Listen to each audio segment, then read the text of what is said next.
दोस्तों इस चैनल पे फर्स्ट ईयर वाले स्टूडेंट्स को बहुत सारे सब्जेक्ट पढ़ाए जाते हैं जैसे कि Hindi, English, pol science, history etcetera. तो सिंपली आपको उन सब्जेक्ट्स की वीडियो देखने के लिए चैनल के आइकन पे क्लिक करना है एंड देन आपके सामने जब अगला इंटरफेस ओपन होगा तो आपको प्लेलिस्ट वाले ऑप्शन पे क्लिक करना है। तो प्लेलिस्ट वाले ऑप्शन पे क्लिक करने के बाद जब आपके सामने बहुत सारी प्लेलिस्ट ओपन होंगी तो आप यहाँ पे देख सकते हैं यही सारे आपकी सब्जेक्ट की सारे चैप्टर वाइज वीडियो मिल जाएंगी आपको यहाँ पे। तो आप एक एक करके वो सारे चैप्टर्स देख सकते हैं।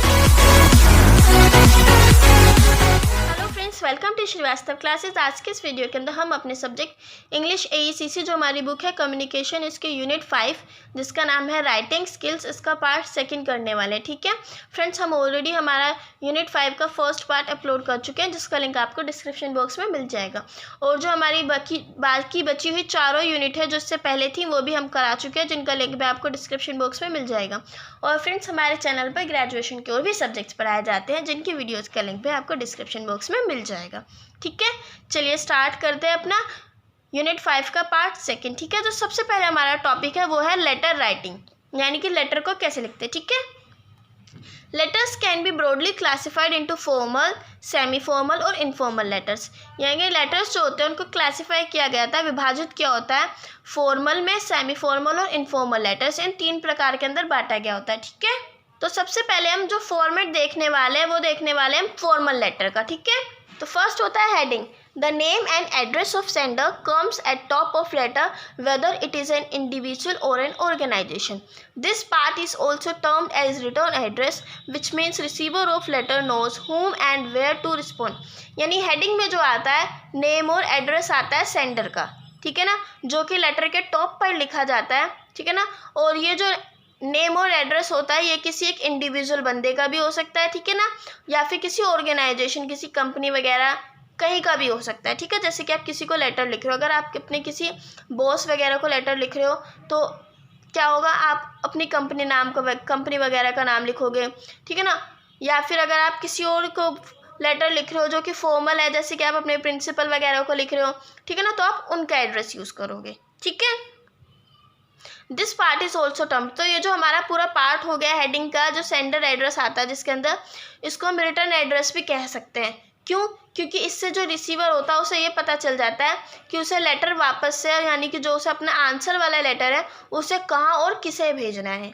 ठीक है, नेक्स्ट है हमारा रेफरेंस नंबर। ठीक है, so it is the number which is specific to a letter. तो ये एक वो नंबर होता है जो कि हर लेटर के लिए अलग होता है, निश्चित होता है, यानी हर लेटर का एक अलग अलग नंबर होता है। ठीक है, it helps in locating letter. ये मदद करता है लेटर को लोकेट करने में, ढूंढने में। ठीक है, this number along with date makes it a very specific identity of a letter. तो ये जो नंबर है डेट के साथ, यानी कि इस नंबर के साथ डेट होती है जो कि इसको एक बिल्कुल अलग आइडेंटिटी बना देता है किसी भी लेटर की।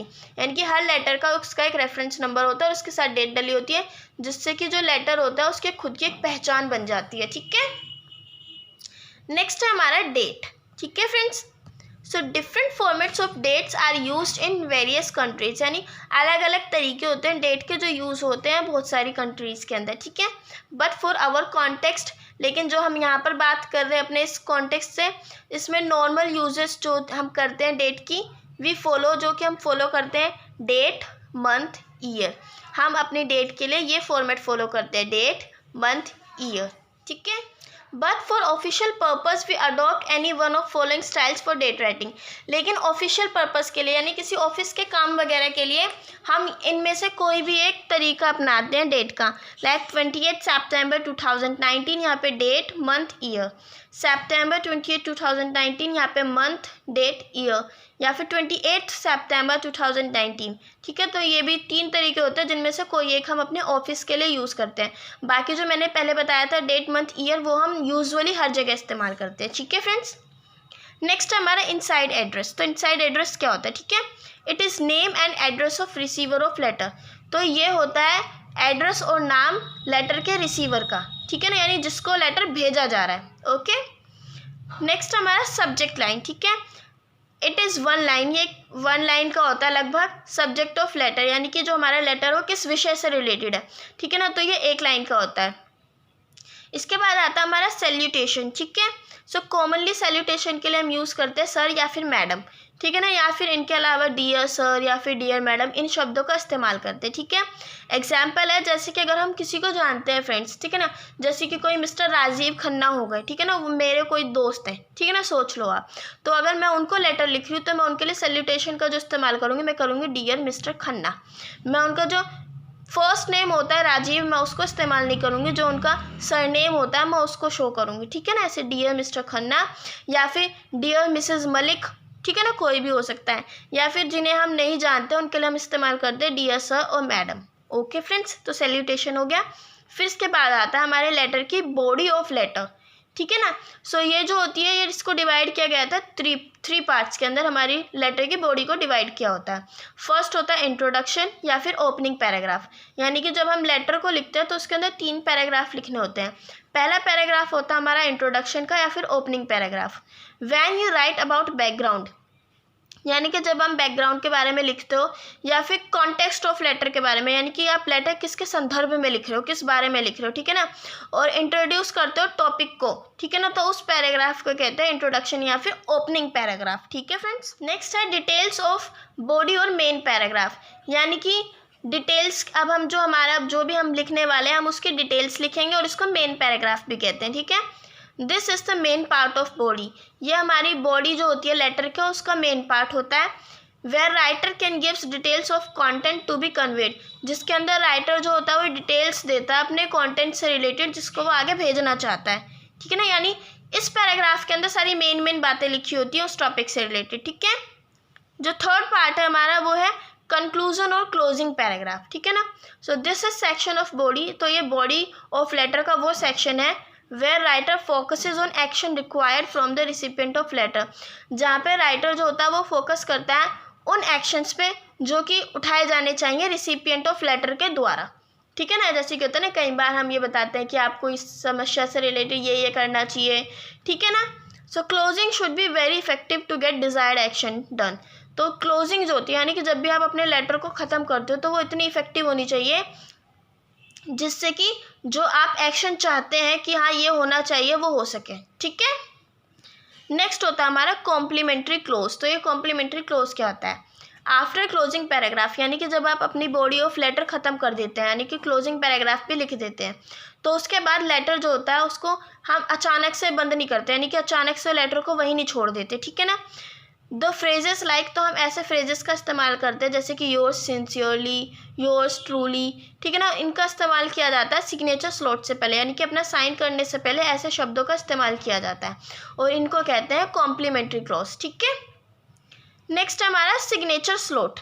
तो दिस पार्ट, ये जो पार्ट है हमारा ये कैरी करता है सिग्नेचर, यानी कि इसके अंदर सिग्नेचर किया जाता है, नाम और डेजिग्नेशन ऑफ सेंडर, यानी कि सेंडर की पोजीशन क्या है। ठीक है ना, जैसे कि होता है ना प्रिंसिपल होते हैं, कोई कंपनी का CEO वगैरह, तो वो अपनी डेजिग्नेशन भी लिखते हैं, तो उनकी पोस्ट को डेजिग्नेशन कहते हैं। तो सिग्नेचर स्लॉट के अंदर ये सब आता है। इसके बाद आता है हमारा रेफरेंस इनिशियल। ठीक है, some organisations prefer signatures of other personnel involved in dictating or typing of a letter which helps them to locate easily in future who typed etc. यानी कि कुछ ऑर्गेनाइजेशंस, कुछ कंपनियां ऐसी होती हैं जो ये प्रीफर करती हैं कि कुछ दूसरे बंदों के सिग्नेचर्स भी होने चाहिए लेटर्स पे, जैसे कि जिसने लेटर को बोला है, जिसने सुनाया है दूसरों को, या फिर जिसने लेटर को टाइप किया है, तो उनके साइंस भी, उनके सिग्नेचर भी होने चाहिए, जिससे कि आगे चल के फ्यूचर में लेटर को ढूंढने में आसानी होती है उन्हें। ठीक है, तो रेफरेंस इनिशियल के अंदर दूसरे लोगों के साइन सिग्नेचर्स वगैरह आते हैं। फिर नेक्स्ट जो हमारा आता है वो होता है इनक्लोजर्स। ठीक है ना, इसको शॉर्ट में मैंने ENCL डॉट लिखा है। ठीक है, they are just like attachments in emails. तो ये जस्ट अटैचमेंट की तरह होते हैं जो कि ईमेल्स में करते हैं। ईमेल्स में कोई फाइल अटैच करते हैं ना, जैसे कोई फ़ोटो अटैच कर दी या फिर कोई हमने PDF वगैरह अटैच कर दी, तो ठीक है, ये इनक्लोजर्स भी उनकी तरह होते हैं। Any additional documents attached with main letters are listed in this part, यानी कि अगर हम अपने लेटर के साथ कोई अलग से कोई डॉक्यूमेंट अटैच करते हैं तो वह इनक्लोजर के अंदर आता है। ठीक है, तो नेक्स्ट हमारा कोर्टेसी कॉपीज। ठीक है ना, इसको शॉर्ट में CC भी कहते हैं। When copies of letter are sent to more than one recipient it is detailed in this part, यानी कि जब एक लेटर की कॉपीज जो होती है वो बहुत सारे लोगों को भेजी जाती है, यानी एक रिसिपिएंट से ज़्यादा 2, 3, 4, 6 बहुत सारे रिसिपिएंट को भेजी जाती है, तो ये इस पार्ट के अंदर आता है, उन्हें कोर्टेसी कॉपीज कहते हैं। ठीक है, नेक्स्ट हमारा पोस्ट स्क्रिप्ट, ठीक है ना। पोस्ट स्क्रिप्ट क्या होता है, इसको PS भी कहते हैं शॉर्ट में। इट इज़ स्क्रिप्ट, ये स्क्रिप्ट होती है रिटन आफ्टर लेटर, जो कि लेटर के बाद लिखी जाती है। हैज़ बीन कम्प्लीटेड, यानी कि जब लेटर कंप्लीट हो जाए तो उसके बाद लिखी जाती है, ठीक है ना। When writer of letter realise that she या ही कम्प्लीटेड बॉडी हो but some vital information is left out, it can be written in PS। यानी कि जब राइटर जो होता है वो अपने पूरे लेटर को लिख के ख़त्म कर दे और उसको एकदम से ये महसूस हो, ये रियलाइज़ करे वो कि वो किसी एक ऐसी इतनी इंपॉर्टेंट इन्फॉर्मेशन को बताना भूल गया है अपने लेटर के अंदर, जो कि बहुत ज़रूरी है, ठीक है ना। तो वो क्या करता है, उसको फिर उसे PS के अंदर लिखता है। यानी कि एग्जाम्पल के तौर पे वो क्या करेगा, लेटर ख़त्म होने के बाद PS लिखेगा ऐसे, और जो भी उसने भूल गया हुआ फिर जो भी उसे चेंज करना है उस लेटर के अंदर, तो वो लिख देगा ऐसे। जैसे कि एग्जाम्पल दिया है, the timing of meeting has changed from 11 AM to 3 PM on 17 नवंबर 2015। जैसे कि मीटिंग की जो टाइमिंग है वो चेंज कर दी गई है, 11 बजे से अब वो 3 बजे होगी 17 नवंबर को 2015 को। यानी अगर आप अपना लेटर लिख चुके हो और उसके अंदर कोई चेंज करना चाहते हैं तो आप ऐसे PS लिख के कर सकते हैं, ठीक है। सो अब हम अपना एक लेटर का फॉर्मेट देखते हैं। ओके फ्रेंड्स, तो ये हमारे लेटर का फॉर्मेट। सबसे पहले हम लिखते हैं हेडिंग, यानी कि नेम और एड्रेस ऑफ सेंडर जो होता है वो हेडिंग में आता है। इसको फ्रेंड्स यहीं पे लिखना है, ठीक है ना, इसी तरफ लिखना है इसको। तो इसके अंदर हमारे सेंडर का एड्रेस वगैरह आता है। फिर उसके बाद हम लिखते हैं रेफरेंस नंबर, यानी कि हमारे लेटर का कोई रेफरेंस नंबर होगा तो, ठीक है ना। लेकिन जब हम कोई पेपर एग्जाम वगैरह में लिखने चलते तो उसका कोई रेफरेंस नंबर नहीं होता है, ठीक है फ्रेंड्स। तो फिर हम सीधा अपने सेंडर एड्रेस के बाद हम लिखते हैं डेट, ठीक है ना। डेट को हम किसी भी फॉर्मेट में लिख सकते हैं, लेकिन ऑफिशियल यूज़ के लिए हम ये फॉर्मेट इस्तेमाल करते हैं, ठीक है। मैंने वीडियो में बताया आपको वो 3 फॉर्मेट कौन से होते हैं, ठीक है। डेट के बाद हम लिखते हैं अपना रिसीवर्स एड्रेस, ठीक है ना, यानी कि जिसको हम भेज रहे हैं, ठीक है फ्रेंड्स। फिर उसके बाद हम लिखते हैं सब्जेक्ट, यानी कि हमारे जो लेटर लिखा है हमने उसका विषय क्या है, किस टॉपिक से रिलेटेड है वो, ठीक है ना। सब्जेक्ट जो होता है वो 1 लाइन का ही होना चाहिए, या फिर ज़्यादा से ज़्यादा 1.5 लाइन हो सकता है, इससे ज़्यादा नहीं कर सकते, ठीक है ना। 1.5 लाइन से ज़्यादा नहीं कर सकते। उसके बाद हम सैल्यूटेशन करते हैं, यानी कि sir, madam, dear sir, ma'am, ठीक है ना, इस सब का इस्तेमाल करते हैं, सैल्यूटेशन करते हैं। फिर उसके बाद हम अपनी बॉडी ऑफ लेटर लिखते हैं, यानी कि जो भी हमें अपने पूरे लेटर में लिखना है वो लिखते हैं। बॉडी ऑफ लेटर को 3 पैराग्राफ में बांटा गया होता है। सबसे पहले ओपनिंग पैराग्राफ, जिसके अंदर हम ये बताते हैं कि हम ये लेटर क्यों लिख रहे हैं। फिर उसके बाद होता है हमारा मेन पैराग्राफ, यानी कि जिसके अंदर हम अपनी सारी प्रॉब्लम वगैरह बताते हैं। फिर उसके बाद आता है हमारा क्लोजिंग पैराग्राफ, यानी कि जिसके अंदर हम ये बताते हुए ख़त्म करते हैं कि आप इस टॉपिक से रिलेटेड ये सारे कदम उठा सकते हैं, फिर ये उठाने चाहिए आपको, ठीक है। फिर उसके बाद आता है हमारा कॉम्प्लीमेंट्री क्लोज। तो जब हम अपना क्लोजिंग पैराग्राफ लिख देते हैं फ्रेंड्स, उसके बाद हम अपना कॉम्प्लीमेंट्री क्लोज करते हैं। तो इसमें क्या होता है, जैसे कि लिखते हैं ना लेटर के बाद योर्स ट्रूली, योर्स सिंसियरली वगैरह वगैरह, तो वो हमारे कॉम्प्लीमेंट्री क्लोज में आते हैं, ठीक है।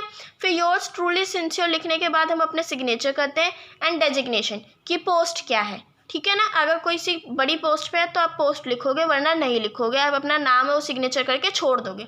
तो ठीक है, ये हो गया पूरा हमारे लेटर का फॉर्मेट, ठीक है ना। लेकिन इसके बाद अगर रेफरेंस इनिशियल, यानी कि अगर आप ये लेटर जो है और किसी के भी मतलब किसी और के भी साइन करा रहे हो आप, तो ये जो रेफरेंस इनिशियल के अंदर दूसरे बंदों के साइन आ जाते हैं। जैसे कि ये लेटर किसने लिखा है, किसने बोला है, किसने सुना है, तो आप उन लोगों का अगर साइन कराना चाहो तो कर सकते हो, ठीक है ना। एनक्लोजर, यानी कि अगर इसके अंदर कोई और फाइल अटैच करना चाहो, यानी कि जैसे कि कोई डॉक्यूमेंट ऐड करना है तो आप इसके द्वारा कर सकते हैं। लेकिन फ्रेंड्स मैं एक बात आपको बता दूं, आप एग्ज़ाम में सिर्फ यहीं पे छोड़ सकते हैं, ठीक है ना। आपका जो एग्ज़ाम का पूरा फॉर्मेट था वो मैंने ऊपर आपको पूरा फॉर्मेट बता दिया, ये मैं आपको अभी एक्स्ट्रा चीज़ बता रही हूँ थोड़ी, ठीक है ना। अब ये पोस्ट स्क्रिप्ट क्या होती है, यानी कि एक फ्रेंड्स अगर आप अपना पूरा लेटर लिख चुके हैं, ठीक है ना, आप ये सब करके कंप्लीट कर चुके हैं और आपको एकदम से याद आया कि अरे आपने कुछ गलती कर दी और आप कोई ज़रूरी बात भूल गए हैं, ठीक है ना। तो आप पोस्ट स्क्रिप्ट यानी कि PS लिख के अपनी उस ज़रूरी बात को लेटर के नीचे सबसे नीचे उसको लिख सकते हैं, ठीक है ना, लेटर ख़त्म होने के बाद भी। तो ये पूरा फॉर्मेट हो गया आपके लेटर राइटिंग का कि आपको लेटर कैसे लिखना है, ठीक है ना। अब हम देखेंगे हमारी रिपोर्ट राइटिंग कि हम रिपोर्ट राइटिंग कैसे करेंगे, ठीक है friends. So reports can be of various types. Reports जो होती है वो बहुत सारे प्रकार की हो सकती हैं। When it's come to writing, जब ये लिखने पे आता है कि रिपोर्ट्स कितने तरीके से लिखी जा सकती है, तो इसको हम 2 कैटेगरीज के अंदर डिवाइड करते हैं, ठीक है ना। एक होती है शॉर्ट रिपोर्ट, एक होती है लॉन्ग रिपोर्ट, ठीक है। A short report can be submitted in a letter और अ मेमोरेंडम फॉर्मेट। जो शॉर्ट रिपोर्ट होती है उसको हम सबमिट करा सकते हैं लेटर के फॉर्मेट में या फिर मेमोरेंडम के फॉर्मेट में, कहते हैं ना फ्रेंड्स मेमो, ठीक है ना। फिर बाद में जो लॉन्ग रिपोर्ट होती है हमारे, उसको हम सबमिट कराते हैं कंबाइंड स्ट्रक्चर की फॉर्म में, ठीक है। तो अभी हम देख रहे हैं हमारे शॉर्ट रिपोर्ट के जो तरीके थे, ठीक है। फर्स्ट है हमारा मेमोरेंडम फॉर्मेट, ठीक है। तो to follow the memorandum format is a simple way of presenting the report, यानी कि मेमोरेंडम फॉर्मेट जो होता है उसको फॉलो करने के लिए बहुत अपनी जो पूरी रिपोर्ट होती है उसको बहुत सिंपल तरीके से प्रेजेंट करना होता है इसके अंदर, ठीक है ना। जैसे कि कैसे, सबसे पहले ऊपर टॉप पे लिखते हैं हम डेट, ठीक है ना। फिर डेट के बाद आता है नेम ऑफ रिसीवर, यानी कि हम ये जो रिपोर्ट है वो किसको भेज रहे हैं। फिर उसके बाद आता है नेम ऑफ रिसीवर के बाद राइटर्स का नेम, यानी कि कौन लिख रहा है इसको, ठीक है ना। देन सब्जेक्ट ऑफ रिपोर्ट, यानी कि राइटर का नेम लिखने के बाद आता है सब्जेक्ट ऑफ रिपोर्ट, यानी कि रिपोर्ट जो है किस टॉपिक से रिलेटेड लिखी गई है, उसका विषय क्या है, ठीक है। फिर उसके बाद हम फॉलो करते हैं एक्चुअल टेक्स्ट और कंक्लूजन को, यानी कि उस पूरे हमें क्या क्या लिखना है उससे रिलेटेड और उसका कंक्लूजन क्या है, ठीक है। तो इसके अंदर अब हम अपने रिपोर्ट से रिलेटेड सारी बातें लिख देते हैं कि हमें अपने रिपोर्ट में क्या क्या लिखना है, ठीक है। तो अब उसका पूरा फॉर्मेट देखते हैं फ्रेंड्स। और एक और बात मैं आपको बता दूं फ्रेंड्स, रिपोर्ट हम जब भी लिखेंगे हम उसको ऐसे बॉक्स के अंदर बंद करेंगे, ठीक है ना। उसके चारों तरफ हम एक बॉक्स बनाएंगे। तो मेमोरेंडम फॉर्मेट में सबसे पहले हम डेट लिखते हैं, फिर टू यानी कि हम किसको रिसीव यानी कि रिसीवर का नाम लिखते हैं, फिर फ्रॉम यानी कि हम राइटर का नाम लिखते हैं, फिर उसके बाद जस्ट आता है सब्जेक्ट यानी कि हम किस विषय से रिलेटेड लिख रहे हैं, ठीक है ना। फिर उसके बाद एक्चुअल टेक्स्ट यानी कि जो भी हम रिपोर्ट में बाकी सारी बातें लिखते हैं फिर वो सब लिखते हैं, ठीक है। फिर उसके बाद हम पूरा कंक्लूजन लिखते हैं, ठीक है ना। फिर उसके बाद हम अपना सिग्नेचर कर देते हैं और हम अपनी रिपोर्ट को ऐसे बॉक्स के अंदर फिनिश कर देते हैं। तो ये हो गया हमारा मेमोरेंडम फॉर्मेट, ठीक है। अब हम देखेंगे अपना लेटर फॉर्मेट कि लेटर फॉर्मेट पे जो रिपोर्ट की लिखी जाती है, ठीक है। तो उसको भी हम ऐसे बॉक्स के अंदर ही लिखते हैं। सबसे पहले डेट लिखेंगे, फिर सैल्यूटेशन लिखेंगे यानी डियर सर या मैम जो भी हैं, ठीक है। फिर सब्जेक्ट लिखते हैं, फिर अपनी बॉडी ऑफ रिपोर्ट लिखते हैं यानी कि रिपोर्ट में हमें क्या क्या बताना है वो सब कुछ, ठीक है। फिर लेटर की तरह कॉम्प्लीमेंट्री क्लोज करते हैं यानी कि योर सिंसियरली ट्रूली वगैरह, ठीक है। फिर उसके बाद सिग्नेचर कर देते हैं। तो ये हमारा लेटर फॉर्मेट हो गया, ठीक है फ्रेंड्स। इसको लेटर के जो पूरा फॉर्मेट मैंने बताया था ना थोड़ा उसी की तरह है, ठीक है। अब हम देखेंगे हमारे steps of writing a report, ठीक है।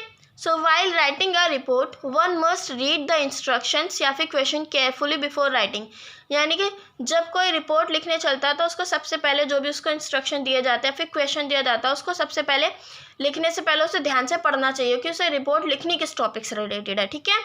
फिर collect appropriate material to prepare a report, फिर उसको इकट्ठा करना चाहिए वो सारा मटेरियल जिसकी मदद से वो अपनी रिपोर्ट को प्रिपेयर कर सके, यानी कि उसे सारी वो डाटा इन्फॉर्मेशन इकट्ठी करनी चाहिए। एग्जाम में क्या होता है आप थोड़ी इधर उधर से इकट्ठी कर सकते हो, नहीं, बस आपको अपने माइंड में सोच लेना चाहिए कि हाँ मुझे इसके अंदर क्या क्या लिखना चाहिए, ठीक है। Then outline of report is prepare, तब जब अपने माइंड में आप एक बार आउटलाइन रिपोर्ट की प्रिपेयर कर लेते हो कि आपको कैसे कैसे करना है। So one has to fill the relevant details, फिर आपको रेलेवेंट डिटेल्स यानी कि जो भी रिलेटेड डिटेल्स होती हैं वो फिल करनी चाहिए, ठीक है ना। After writing task is done still much needs to be done, यानी कि जब आप अपना लिखने का काम पूरा ख़त्म कर दो तब भी आपके पास बहुत सारा काम बचता है, जैसे कि रिव्यूइंग करनी चाहिए, अपनी पूरी रिपोर्ट को एक बार देखना चाहिए, एडिटिंग करनी चाहिए, ठीक है ना। ये बहुत महत्वपूर्ण होते हैं बिल्कुल राइटिंग की तरह, ठीक है ना। Keeping purpose and readers of a report in mind review it for the content, यानी कि उस उद्देश्य को ध्यान में रखकर कि रीडर को ये जो रिपोर्ट है वो किस तरीके से दी जा रही है, यानी कि रीडर को रिपोर्ट किस लिए दी जा रही है उस उद्देश्य को ध्यान में रखकर आपको अपने पूरे कंटेंट को रिव्यू करना चाहिए कि आपने कोई बात छोड़ तो दी नहीं है, कोई गलती तो नहीं कर दी है, ठीक है ना। फिर उसके बाद आता है next thing is to look for grammar, spelling and expression accuracy and organisation of content, finally format and report is ready, यानी कि फिर उसके बाद आता है कि आपको ये देखना चाहिए कि आपकी ग्रामर या फिर कोई स्पेलिंग गलत तो नहीं है, या फिर आपने कोई बात जो उसको ढंग से तो मतलब कोई गलत तो नहीं लिख दिया, आपके एक्सप्रेशन जो आपने बात कही है वो सही तरीके से तो कही है, और जो आपने अपना कंटेंट जो जिस तरीके से ऑर्गेनाइज किया है वो तो ठीक है ना, ठीक है। और जब अगर आप ये सब भी चेक कर लो तो फिर जो आपका फॉर्मेट और रिपोर्ट होती है वो तैयार हो जाती है, ठीक है। तो ये पूरा तरीका होता है कि रिपोर्ट को भी किस तरीके से लिखते हो, फॉर्मेट मैंने आपको बता ही दिया है, ठीक है फ्रेंड्स। आई होप आपको ये जो हमारी यूनिट 5 थी राइटिंग स्किल्स ये समझ आई होगी। अगर आपको इससे रिलेटेड कोई भी डाउट है तो आप मुझसे पूछेगा ज़रूर, क्योंकि फ्रेंड्स हमारी जो यूनिट 5 है ये कंप्लीट हो चुकी है और हमारी जो कम्युनिकेशन बुक थी वो भी कंप्लीट हो गई है इस वीडियो के साथ साथ, ठीक है। तो अगर आपको इस पूरी बुक से रिलेटेड कोई भी डाउट हो तो आप मुझसे पूछ लीजिएगा, ठीक है। आप हमें हमारी सोशल साइट जैसे कि इंस्टाग्राम फेसबुक पर भी कांटेक्ट कर सकते हैं, और अभी हमने टेलीग्राम पे अपना एक ग्रुप बनाया है जिसके अंदर अगर सोल से रिलेटेड कोई भी इन्फॉर्मेशन आती है या फिर अगर हमारी कोई भी वीडियो जो आती है, ठीक है ना, तो उस पर आपको सबसे पहले इन्फॉर्म कर दिया जाएगा। ठीक है, तो उसका लिंक भी आपको डिस्क्रिप्शन बॉक्स में मिल जाएगा। Thanks for watching. जय हिंद, जय भारत। पसंद आए तो लाइक कीजिए, सब्सक्राइब कीजिए, शेयर तो ज़रूर कीजिए।